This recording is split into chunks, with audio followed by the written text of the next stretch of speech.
வணக்கம். இது ஐபிசி தமிழின் இரவு நேர பிரதான செய்திகள். முதலில் தலைப்புச் செய்திகள்.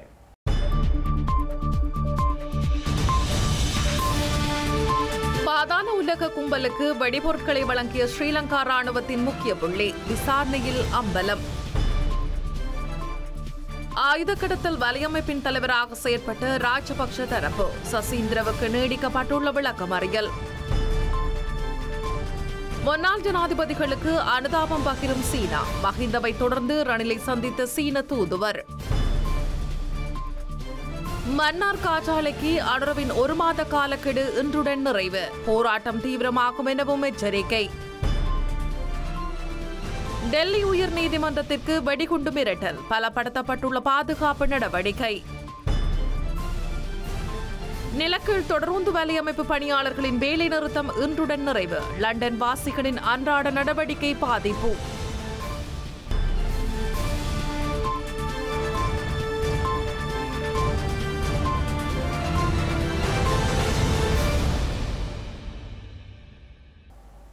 இனி விரிவான செய்திகள். இலங்கையில் ஏற்பட்ட முக்கிய பாதாள உலக கும்பலான ஹெகல் பத்ரபத்மே மற்றும் கொமாண்டோ சலிந்தோ ஆகியோருக்கு மல்லாவியில் உள்ள ஸ்ரீலங்கா ராணுவ முகாமில் பணிபுரிந்த லெப்டினன்ட் கேர்னல் தர அதிகாரியான திலின சம்பத் துப்பாக்கி ரவைகள் உட்பட்ட வெடிபொருட்களை வழங்கிய விடயம் புதிய பரபரப்பாக வெளிவந்துள்ளது. விடுதலை புலிகளிடமிருந்து மீட்கப்பட்ட துப்பாக்கி ரவைகளின் ஒரு பகுதியே அவரால் மாஃபியா குழுக்களுக்கு வழங்கப்பட்டதாகவும் சந்தேகிக்கப்படுகிறது. இதுபோலவே பாதாள உலக புள்ளியாக ஹெகல் பத்ர பத்மேவின் ஐஸ் போதைப்பொருள் உற்பத்தி கூடத்தின் சூத்திரதாரியாக உள்ள ராஜபக்ஷ தரப்பின் முன்னாள் பிரதேச சபை உறுப்பினரான சம்பத் மனம்பேரி ஆயுத கடத்தலின் வலையமைப்பின் தலைவராகவும் செயற்பட்டதான புதிய தகவல்கள் வெளிவந்துள்ளன. கெஹல் பத்ரபத்மே மற்றும் கொமாண்டோ சலிந்த ஆகியோருக்கு குறித்த படை அதிகாரி வெடி மருந்துகளை வழங்கியமை தெரிய வந்ததால் கட்டளை அதிகாரியாக பணியாற்றும் அவர் நேற்று கைது செய்யப்பட்டமே ஸ்ரீலங்கா படைத்துறைக்கும் ஒரு அதிர்ச்சியை வழங்கியுள்ளது. பாதாள உலக குழுவின் உறுப்பினரான கொமாண்டோ சலிந்தவின் அதிகாரியாக இருந்த இவர் 2 முறை 260 துப்பாக்கி ரவைகளை பாதாள முகங்களுக்கு வழங்கி அதற்குரிய சன்மானமாக 6,50,000 ரூபாவை பெற்றுள்ளமை விசாரணையின் போது அம்பலப்பட்டுள்ளது. இந்த அதிர்ச்சி சம்பவம் வெளியாகிய அதே வேளை கெஹல் பத்ர பத்மேவின் ஐஸ் போதைப்பொருள் உற்பத்தி கூடத்தின் சூத்திரதாரியாக மாற்றப்பட்ட ராஜபக்சக்களின் முன்னாள் பிரதேச சபை உறுப்பினர் சம்பத் மனம்பேரி ஆயுத கடத்தல் வலையமைப்பின் தலைவராகவும் செயற்பட்ட தகவல்கள் வெளிவந்துள்ளன.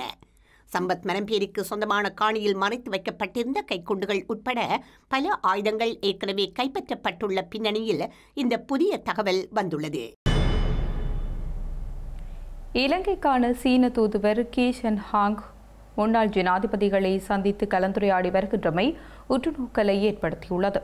ஸ்ரீலங்காவின் முன்னாள் ஜனாதிபதி ரணில் விக்ரமசிங்கவிற்கும் இலங்கைக்கான சீன தூதுவர் கி ஷென் ஹாங்கிற்கும் இடையிலான சிறப்பு சந்திப்பு கொழும்பு மலச்சாலையில் உள்ள அலுவலகத்தில் நடைபெற்றுள்ளது.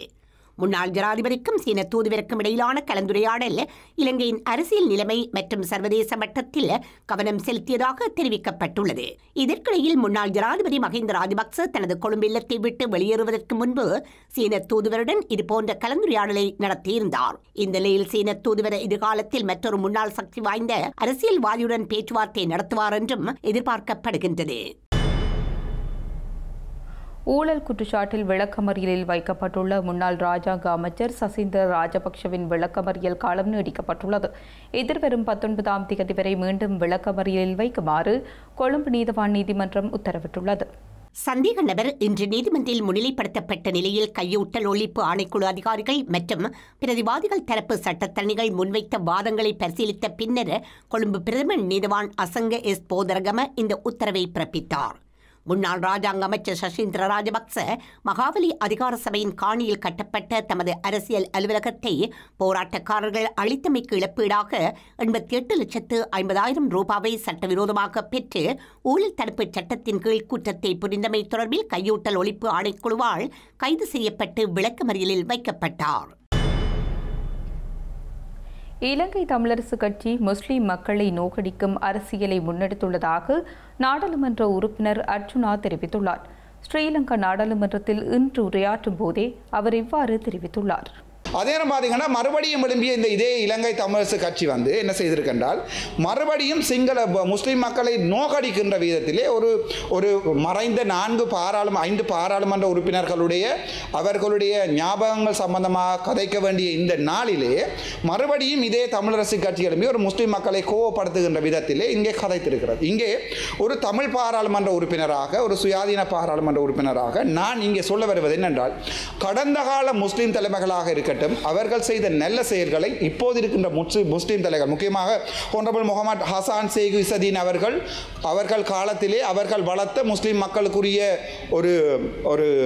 ஒரு அரசியலை முற்றுமுழுதாக இவர்கள் மறந்து இப்போது இருக்கின்ற முஸ்லீம் அரசியல் தலைமைகள் தங்களுடைய இனம் என்ற ஒரு பிரச்சனை இன பிரச்சனையை மொழி பிரச்சனையை அவர் இந்த காலத்திலே நடத்துகிறார்கள். இது எங்கள் ஹோனரபிள் முகமது ஹசான் ஷேக் இசதீன் அவர்கள் அந்த காலத்திலே வளர்த்த முஸ்லீம் மக்களுக்கான ஒரு தூய அரசியலிலிருந்து எவ்வாறு வேறுபடுகிறது என்பதை நீங்கள் விளங்கிக் கொள்ள வேண்டும்.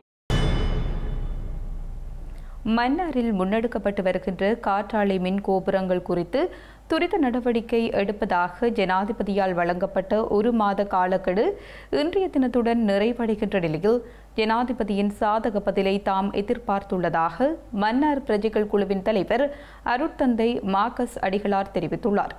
மன்னாரில் காற்றாலை கனிய மணல் அகழ்விற்கு எதிரான போராட்டம் இன்று 41வது நாளாகவும் இடம்பெற்று வருகின்ற நிலையில் ஊடக சந்திப்பில் கருத்து தெரிவிக்கையிலேயே அவர் இவ்வாறு தெரிவித்துள்ளார். இன்று 41வது நாளை நோக்கிய போராட்டத்தை முன்னெடுத்துக் கொண்டிருக்கின்றோம். அத்தோடு இன்றைய நாளோடு இலங்கை நாட்டின் ஜனாதிபதி மேதகு ஜனாதிபதியினுடைய காலக்கெடும் இன்றைய நாளிலே முடிவடைகிறது. அவை நேற்று வரை நாங்கள் அவருடைய காரியாலயத்திலிருந்து நல்ல முடிவுகள் வரும் என்று எதிர்பார்த்து கொண்டிருந்தோம். இதுவரைக்கு எந்த முடிவுகளும் எங்களுக்கு தரப்படவில்லை.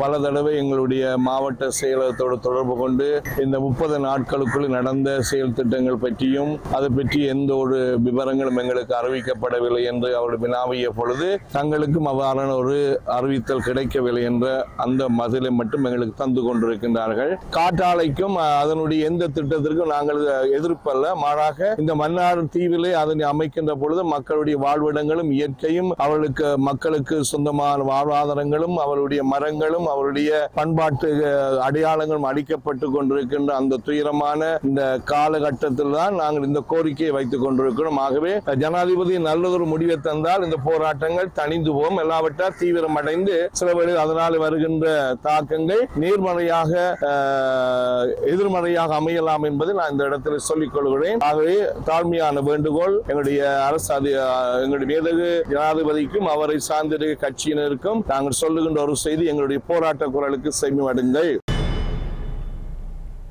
முன்னாள் அமைச்சர் உதய கம்மன்பிலவை கைது செய்வது குறித்து தற்போது எந்த முடிவும் எடுக்கப்படவில்லை என்று குற்றப்புலனாய்வு திணைக்களம் இன்று மேன்முறையீட்டு நீதிமன்றத்திற்கு தெரிவித்துள்ளது.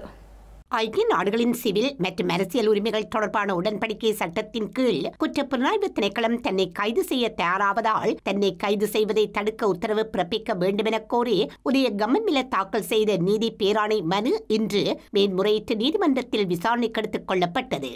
அதன்போது குற்றப்புலனாய்வு திணைக்களம் சார்பாக முன்னிலையான பிரதி மன்றாடியார் நாயகம் சுதர்சன டி சில்வா மனுதாரர் உதய கம்மன்பிலவை கைது செய்வது குறித்து குற்றப்புலனாய்வு திணைக்களம் இதுவரை எந்த முடிவையும் எடுக்கவில்லை என்று நீதிமன்றத்திற்கு தெரிவித்தார். விசாரணை இன்னும் நடைபெற்று வருவதாகவும் அதன் பிறகு இறுதி முடிவு எடுக்கப்படும் என்றும் அவர் கூறினார். அதன்படி மனு பரிசீலனைக்காக எதிர்வரும் 17ஆம் தேதிக்கு ஒத்திவைக்கப்பட்டுள்ளது. முன்னாள் நாடாளுமன்ற உறுப்பினர் அத்துரலிய ரத்ன தேரரை பிணையில் விடுதலை செய்யுமாறு நுகேகொடை நீதவான் நீதிமன்றம் இன்று உத்தரவிட்டுள்ளது. விளக்கு மறியலில் வைக்கப்பட்டுள்ள அத்துரலிய ரத்ன தேரர் இன்றைய தினம் நீதிமன்றில் முன்னிலைப்படுத்தப்பட்ட போதே இந்த உத்தரவு பிறப்பிக்கப்பட்டுள்ளது. அதன்படி அத்துரலிய ரத்ன தேரரை 5 லட்சம் ரூபாய் பெறுமதியான 2 சரீரப்பிணைகளில் மற்றும் 10,000 ரூபாய் பெறுமதியான ரொக்கப்பிணையில் விடுதலை செய்ய நீதிமன்றம் உத்தரவிட்டுள்ளது. 2020ஆம் ஆண்டில் வேதிரிகம விமலதிச தேரரை கடத்திச் சென்று மிரட்டிய சம்பவம் தொடர்பில் கொழும்பு குற்றத்தரப்பு பிரிவினரால் மேற்கொள்ளப்பட்டு வரும் விசாரணைகளின் அடிப்படையில் முன்னாள் பாராளுமன்ற உறுப்பினர் அத்துரலிய ரத்ன தேரரை கைது செய்யுமாறு நீதிமன்றினால் பிடியாணை உத்தரவு பிறப்பிக்கப்பட்டிருந்தது. ஆனால் அத்துரலிய ரத்ன தேரர் நீதிமன்றில் முன்னிலையாகாமல் இருந்ததால் கொழும்பு குற்றத்தடுப்பு பிரிவினர் அவரை தேடி வந்தனர். இந்த நிலையில் முன்னாள் நாடாளுமன்ற உறுப்பினர் அத்துலய ரத்ன தேரர் நுகேகுட நீதவான் நீதிமன்றில் ஆகஸ்ட் 29ஆம் தேதி முன்னிலையாகியதைத் தொடர்ந்து விளக்கமறியலில் வைக்கப்பட்டுள்ளமை குறிப்பிடத்தக்கது. இலங்கை கத்தோலிக்க திருச்சபையின் முன்னாள் தொடர்பாடல் பணிப்பாளர் அருட்தந்தை பெனடிக்ட் யோசப் பெர்னாண்டோ நித்திய இளைப்பாறியுள்ளார். தேசிய கத்தோலிக்க தொடர்பாடல் பணிப்பாளர் இதனை அறிவித்துள்ளார். நித்திய இளைப்பாறியுள்ள அருட்தந்தையின் இறுதி ஆராதனை நிகழ்வுகள் நடைபெறும் தினம் பின்னர் அறிவிக்கப்படும் என தெரிவிக்கப்பட்டுள்ளது. சர்வதேச அளவில் நாடுகளின் ஜனநாயக நிலைமையை மதிப்பிடும் 2025 உலக ஜனநாயக குறியீட்டில் இலங்கை 15 இடங்களில் முன்னேறியுள்ளது. இது இலங்கையின் அரசியல் மற்றும் சமூக நிலைமைகளில் ஏற்பட்டுள்ள முன்னேற்றத்தை காட்டுகின்றது. இந்த முன்னேற்றத்திற்கு அரசின் நிர்வாகத் திறனில் ஏற்பட்ட மேம்பாடுகள், ஊழலுக்கு எதிரான நடவடிக்கைகள் மற்றும் மக்களின் உரிமைகளுக்கு வழங்கப்பட்ட முக்கியத்துவம் போன்ற காரணிகள் பங்களித்துள்ளன. இந்த முன்னேற்றம் இலங்கை சர்வதேச அரங்கில் தனது நற்பெயரை மீட்டெடுக்க உதவும் என்று எதிர்பார்க்கப்படுகின்றது. ஜனநாயக குறியீடு என்பது ஒரு நாட்டின் தேர்தல் செயல்முறைகள், சிவில் உரிமைகள், அரசியல் பங்கேற்பு, அரசாங்கத்தின் செயற்பாடு மற்றும் அரசியல் கலாச்சாரம் போன்ற பல்வேறு அம்சங்களை அடிப்படையாக கொண்டு மதிப்பிடப்படும் ஒரு அளவுகோலாகும். இந்த முன்னேற்றம் இலங்கையின் எதிர்கால வளர்ச்சிக்கு ஒரு நம்பிக்கையான அறிகுறியாக பார்க்கப்படுகின்றது. இலங்கை அதிகாரிகள் இன்று ஆந்திரா மற்றும் புதுச்சேரியைச் சேர்ந்த 4 இந்திய கடற்றொழிலாளர்களை விடுவித்துள்ளனர். படகில் வழி செலுத்துதல் அமைப்பு செயலிழந்ததால் கடந்த ஆகஸ்ட் 2ஆம் தேதியன்று இலங்கை கடல் எல்லைக்குள் நுழைந்ததாக கூறப்பட்ட இந்த கடற்தொழிலாளர்கள் கைது செய்யப்பட்டனர். சர்வதேச கடல் எல்லை கோட்டை அவர்களின் படகு தற்செயலாக கடந்ததால் இலங்கை கடற்படையினரால் கடற்தொழிலாளர்கள் கைது செய்யப்பட்டதாக அதிகாரிகள் தெரிவித்துள்ளனர். அவர்கள் கைது செய்யப்பட்டதைத் தொடர்ந்து கொழும்பில் உள்ள இந்திய உயர்ஸ்தானிகர் ஆலயம் மூலம் இந்த விவகாரம் ராஜதந்திர ரீதியாக எடுத்துக் கொள்ளப்பட்டது. இது இலங்கை அதிகாரிகளுடன் கலந்தாலோசித்து அவர்களின் விடுதலையை ஒருங்கிணைத்தது. கடற்தொழிலாளர்கள் தற்போது இந்தியாவுக்கு திருப்பி அனுப்பப்படுகின்றார்கள். விரைவில் அவர்களது குடும்பத்தினுடன் மீண்டும் இணைவார்கள் என்று எதிர்பார்க்கப்படுகின்றது. இந்திய மீன்வளத்துறை அதிகாரிகளும் கடற்தொழிலாளர் சங்கங்களின் பிரதிநிதிகளும் இந்த முன்னேற்றத்தை வரவேற்றனர். அதே நேரத்தில் இதுபோன்ற சம்பவங்களை தடுக்க வழிமுறைகளை வலுப்படுத்துமாறு இரு அரசாங்கங்களையும் வலியுறுத்தியுள்ளனர். டெல்லி உயர் நீதிமன்றத்திற்கு மின்னஞ்சல் மூலமாக வெடிகுண்டு மிரட்டல் விடுக்கப்பட்டுள்ளது. இதனால் இன்றைய தினம் நடைபெற இருந்த வழக்குகள் ஒத்திவைக்கப்பட்டுள்ளன. இன்று காலை பதிவாளர் ஜெனரலுக்கு மின்னஞ்சல் மூலம் வெடிகுண்டு மிரட்டல் விடுக்கப்பட்டுள்ளது. இதனை அடுத்து டெல்லி காவல்துறையினருக்கு தகவல் தெரிவிக்கப்பட்டுள்ளது. அத்துடன் வெடிகுண்டு மிரட்டல் குறித்து நீதிபதிகளுக்கு தகவல் தெரிவிக்கப்பட்டதை அடுத்து நீதிபதிகள் தங்கள் நீதிமன்ற அறைகளை விட்டு வெளியேறத் தொடங்கியுள்ளனர். இதைத் தொடர்ந்து டெல்லி உயர் நீதிமன்ற வளாகத்தில் இருந்த அனைவரும் வெளியேற்றப்பட்டுள்ளனர். இந்த நிலையில் டெல்லி காவல்துறையினர் முன்னெச்சரிக்கை நடவடிக்கைகளை எடுத்துள்ளனர். பிரித்தானிய தலைநகரான லண்டன் வாசிகளை கடந்த 5 நாட்களாக பெரும் அவலத்திற்குள்ளாக்கிய நிலக்கீழ் தொடருந்து வலையமைப்பு பணியாளர்களின் வேலை நிறுத்தம் இன்று முடிவுக்கு வந்ததால் காலை 8 மணிக்கு பின்னர் சேவைகள் படிப்படியாக வழமைக்கு திரும்பி வருகின்றன.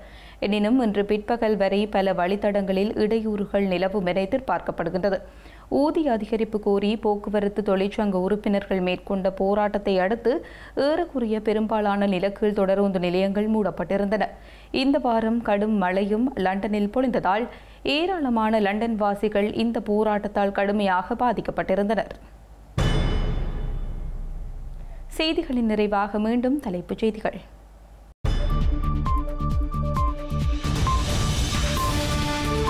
பாதாள உலக கும்பலுக்கு வெடிபொருட்களை வழங்கிய ஸ்ரீலங்கா ராணுவத்தின் முக்கிய புள்ளி விசாரணையில் அம்பலம்.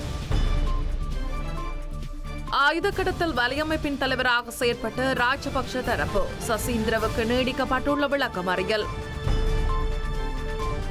முன்னாள் ஜனாதிபதிகளுக்கு அனுதாபம் பகிரும் சீனா, மஹிந்தவை தொடர்ந்து ரணிலை சந்தித்த சீன தூதுவர். மன்னார் காற்றாலைக்கு அனுரவின் 1 மாத காலக்கெடு இன்றுடன் நிறைவு, போராட்டம் தீவிரமாகும் எனவும் எச்சரிக்கை. டெல்லி உயர் நீதிமன்றத்திற்கு வெடிகுண்டு மிரட்டல், பலப்படுத்தப்பட்டுள்ள பாதுகாப்பு நடவடிக்கை. நிலக்கீழ் தொடருந்து வலையமைப்பு பணியாளர்களின் வேலை நிறுத்தம் இன்றுடன் நிறைவு, லண்டன் வாசிகளின் அன்றாட நடவடிக்கை பாதிப்பு.